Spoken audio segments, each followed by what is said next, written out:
Good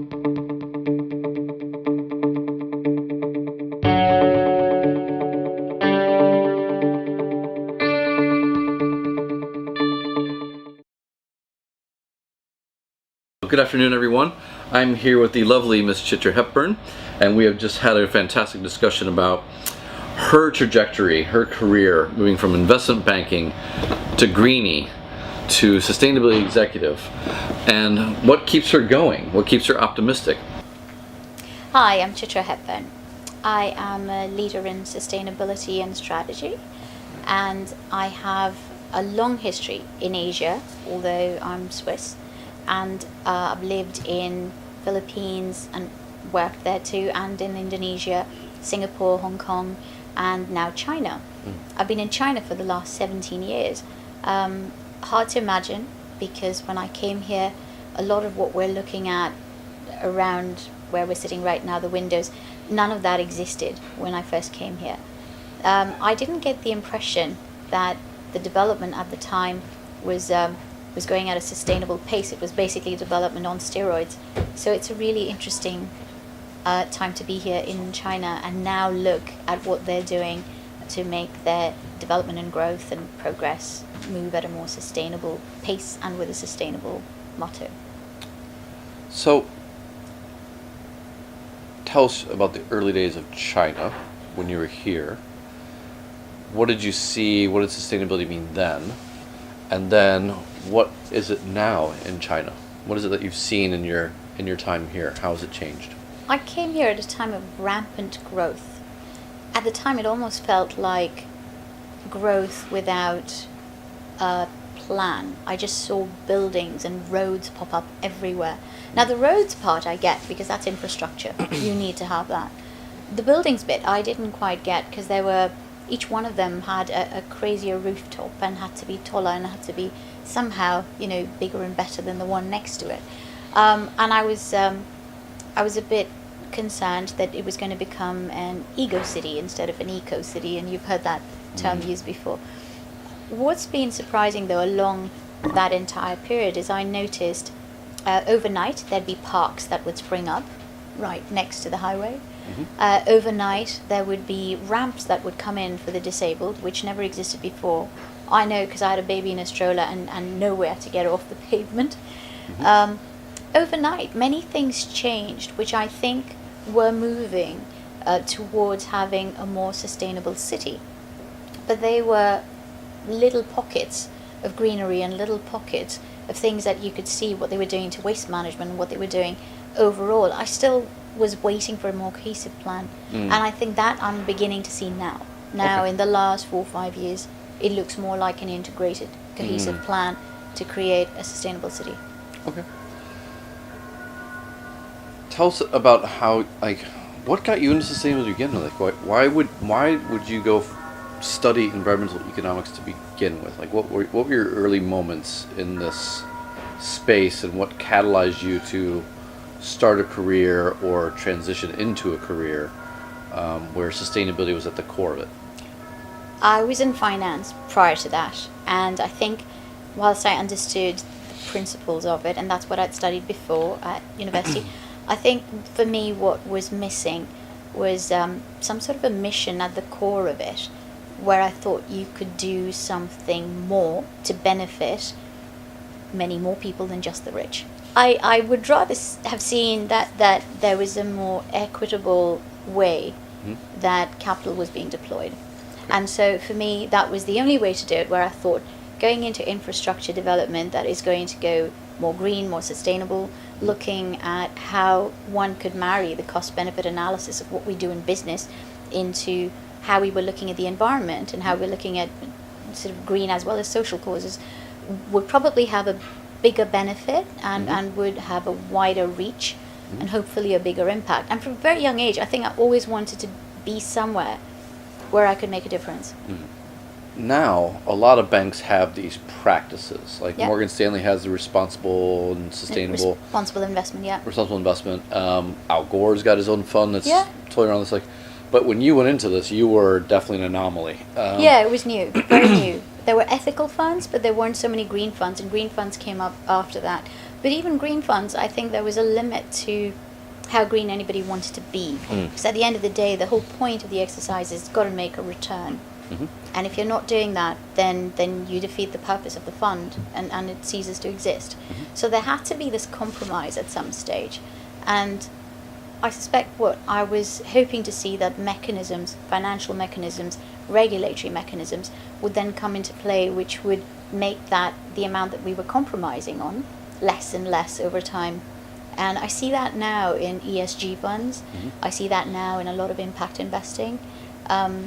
I don't know whether I can say we've turned the corner, but certainly I suspect we are at a point where people are looking at what am I investing in and how much value is that bringing, not just in monetary terms, but actually to a wider, more global perspective. What is that doing? Now, when you were the anomaly, I mean, did people think you were weird? Like, you're trying to measure the unmeasurable, you're trying to measure the value of water and of coal, or, whatever it is you're trying, and then you're trying to bring in ROI? Or were you early stages going, we need to change, we need to do something different? Like, what was Chitra 15, 20 years ago like when you were just starting this process? Yes, I think, there were times when I felt enabled to come out and be loud and proud about what I believed needed to happen. I think there is a whole generation of my lot that started to study environmental sciences, but with an economic bent, looking at how you could make it commercially viable. So when we started out, I think there were not many of us, but I do believe that the only reason anyone listened was because you constantly gave them the business case. To me, I never wanted to deviate from that. I always thought, if I can make it a win-win, if you can actually do this and walk away having enhanced your business in some way, made it more commercially viable, and made it, frankly, more lucrative and compelling, the argument, that was really my key focus. So and having done that, I don't think it was so weird to them. How I went about it was weird, certainly, or new, novel. Okay. But I don't believe that the concept itself was so far away from what anyone else wanted to achieve. But it involved getting funding to sequester a little part of what they would normally do to a very specific cause, and that wasn't so prevalent back then. Now, when you think about that, I mean, a lot of people talk about the business case for sustainability. What for you is kind of like, what are the core components that you think that you have to deliver when convincing people that there's a business case for sustainability? What is it that people are looking for?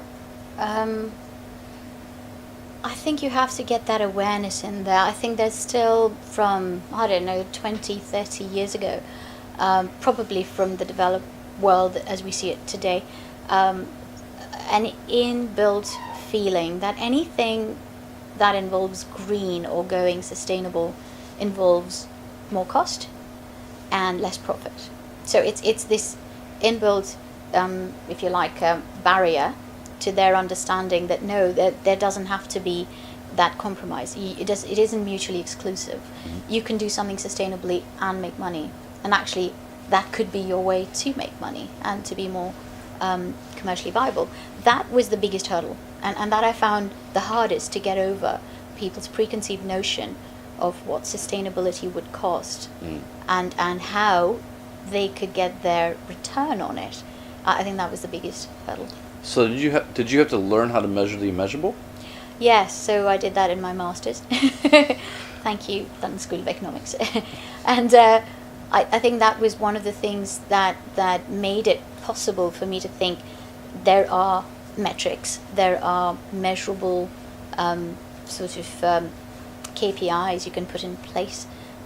There are quantifiable benefits that you can show people so that they will feel, right, this is the right thing to do, and we can do it. Maybe not with the entire portfolio, but at least a part of the portfolio. And that's where you have to start. You've got to start with baby steps. And if you allow yourself to be talked into, it's never been done before, no one's doing it, then nothing's ever going to change, nothing's ever going to happen. So I think that's where one has to start. How is the corporate community any different, similar, same, or different than, say, the investment community? I mean, at the end of the day, the bankers are also corporate, but Yeah. corporate brand is different than, say, investment bank.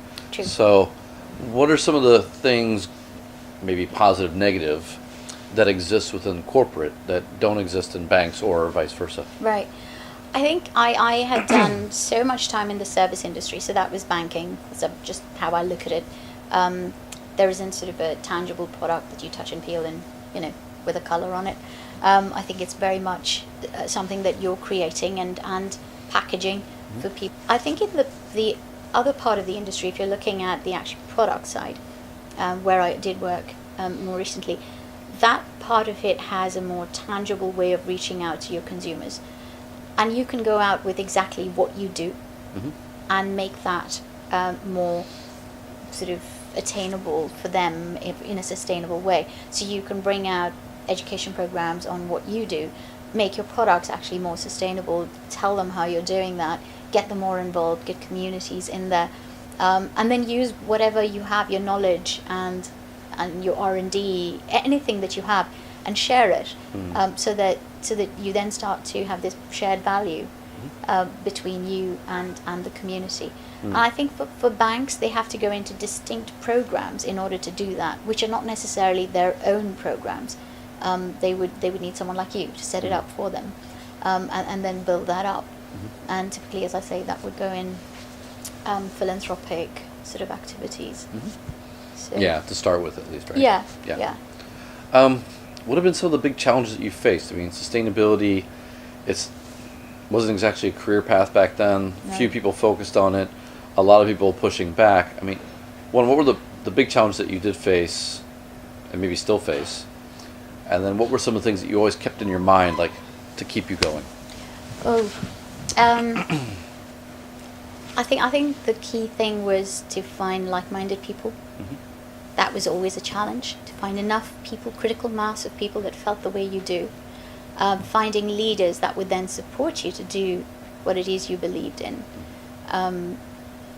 Finding enough, I won't say energy because I've got enough of that, but finding enough time, actually, that was one of the key things. In any job, every job, you've got a part of what you're doing every day that is pretty much what you have to do, because that's part of the job. And then there's a part of it that you want to do that may not be part of your job, but you actually love doing it. And for me, sustainability has always been that bit. I didn't always have it in my title, I didn't always have it as my remit, or certainly wasn't being benchmarked on what I was doing in sustainability in many of the jobs I've had. But that was the bit that I wanted to do more in. So just being able to carve out that time that you want to do things that you're passionate about, things you love. And for me, sustainability and CSR were definitely that niche that I think, where I felt myself working at it without feeling like it was work. But it meant more time, making more time.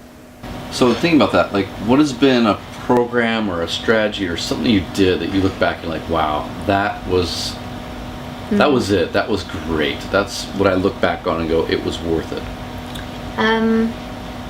In the non-corporate space, it was a startup that I worked in, China Greentech initiative.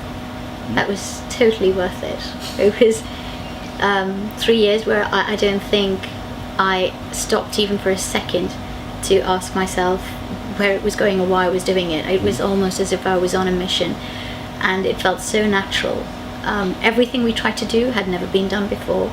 The platform we built, the IP we created, all of it from absolutely nothing, but it was world class and it was amazing. And what we managed to pull together with the community, whether it was multinationals or NGOs or government bodies, all of it, it just felt very empowering, and it really felt like we'd moved something, we had shaped something for the first time. In the corporate sector, there's been a lot of programs that I could pick and say, oh, that's been very rewarding.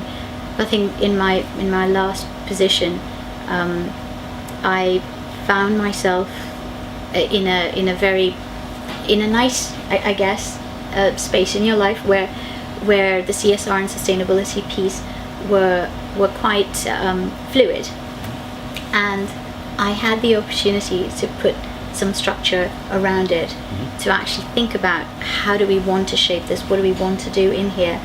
I had the liberty, and I thank my sort of senior leaders for that, for giving me that, to then create a program and create certain modules that would then spur whatever we were doing in sustainability and CSR to the next level. And most of it hadn't been done before. Most of it was what I was hoping, not a one-off, that it would actually continue. And I'm pleased to say that yes, we've started something that continues and is sustainable. That was immensely rewarding, because you suddenly saw something rise out of, absolutely nothing except sheer enthusiasm, energy, and a plan and a will, with a very tiny team, if I can say that. So that was very rewarding, very gratifying. Talking about the team, I mean, you're at the executive level, and your goal on some level is to foster the next gen who would replace you, support you, go to other parts of the organization. What is it that you focus on when you're developing these individuals in terms of helping them understand how to better execute their job, personal development? Like, what are some of the things that you're always constantly focused on when it comes to developing the next generation of the ambassadors? I think I was of the school of tough love, maybe. I wanted them to get a sense of, or get the benefit of, things that I had in the past. So the numerical and the analytical part, which I think in sustainability and CSR isn't necessarily a key prerequisite when people come into that field and start to work in it. So your team's not necessarily as number savvy as you may want them to be, or thinking about it from a big picture perspective and saying, how do I tie all of this together? How do I connect those dots? I think those were the things that I wanted to make sure that they got, because those are exactly the qualities that one's looking for in a leader. Yes, you can do your job, and the execution part is, we're hoping, a given at that level. What you want them to do is rise above that, and then start to look at things differently, and start to question it, challenge the status quo, and then start to throw in new ideas, and those new ideas are substantiated by a real plan that is workable. I mean, we've heard that the millennials, they care more. What do you think about this group? You've been mentoring them, you've been bringing them up. Do they care more as they're coming into the workforce? And if so, like, what kind of pressures that place in the organization to change culturally that you've seen? Millennials. Gosh, I could talk for half an hour about millennials, but I'm not going to. No, we only need broad stereotypes in 2 minutes, please. Exactly. Millennials care more, I believe, for 2 reasons.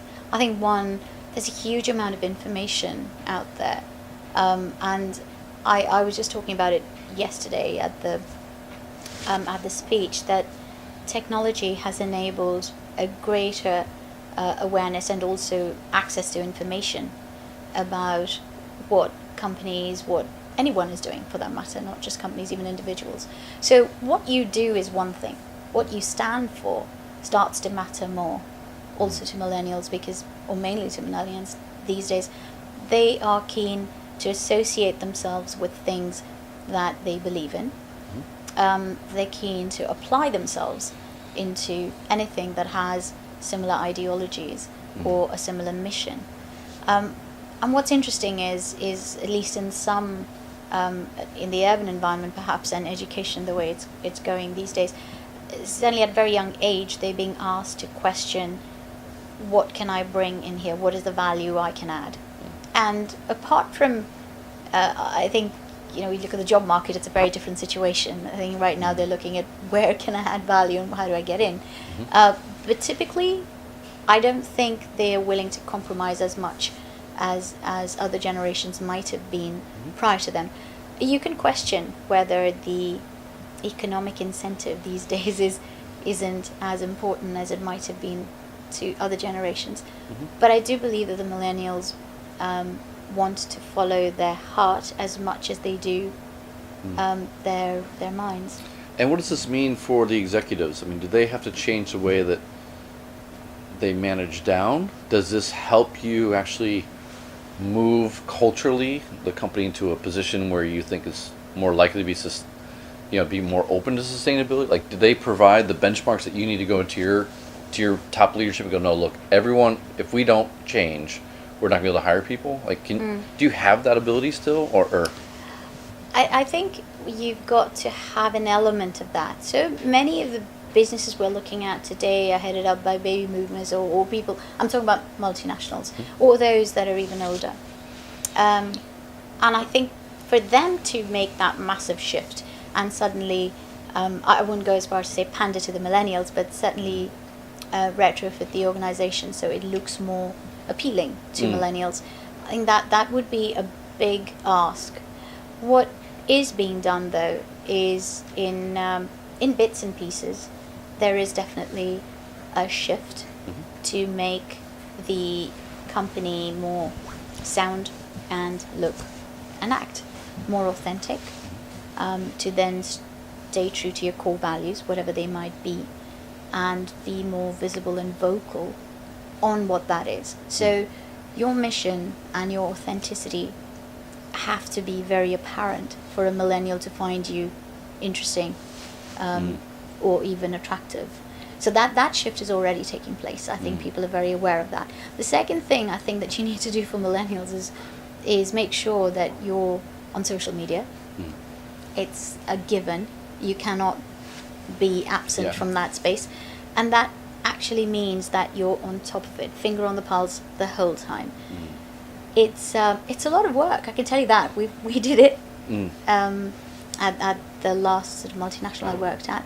And it takes effort, takes time, and it takes a lot of thought in terms of how do we want to project ourselves on social media, and it can't be the same as you are on print and anywhere else. Yeah, it's just a very different persona you're taking I was curious, like how do you communicate differently now than you did maybe 5-10 years ago? Because now social media is such a big part of this, right? Not just in telling your story, but also engaging your communities. 10 years ago it would have been one holding, way. Just one way, push, And now it's both. Yeah. I think you've got to find, what I've found anyway, is you have to find a way to convey your message in fewer words, more pictures, compelling metrics, and I'm not talking about grabbing their attention with crazy headlines or something, but really being able to make them think about something.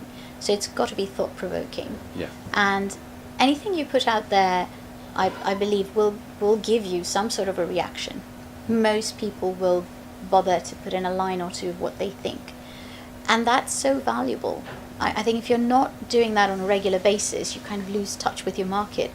And I believe today it is so much easier to know where you stand in terms of public opinion. But that aside, it is definitely a big plus today that it's interactive and it's two-way. And one should leverage that. That is my point. It's you can just use it to put your news out, but I think that would be a waste. You really needed to do more. You got to hook them in and get them to be part of your mission, what you're trying to do. Kind of speaking of doing more, I mean, we have a lot more work to do. How do you stay motivated? How do you stay optimistic? I have had the benefit of being in China, as I said, and Shanghai for the last 17 years. If there ever was a city that reinvented itself, put itself on the map, and then continued to morph almost every month as I look at it, I think that's motivation enough. Had I been somewhere that stayed, in that steady state, at least physically, you wouldn't feel that it had changed. I wouldn't be so optimistic about change. But when I look at this, I feel anything's possible. And I don't think everyone can replicate what's happened here, the amount of effort and capital that went into doing this in such a short space of time. It's unprecedented in history and probably in the future too. But I think this has been definitely a huge proof point for me in terms of what can be done. What I'm hoping will continue to happen. If you really want to do it, then you can.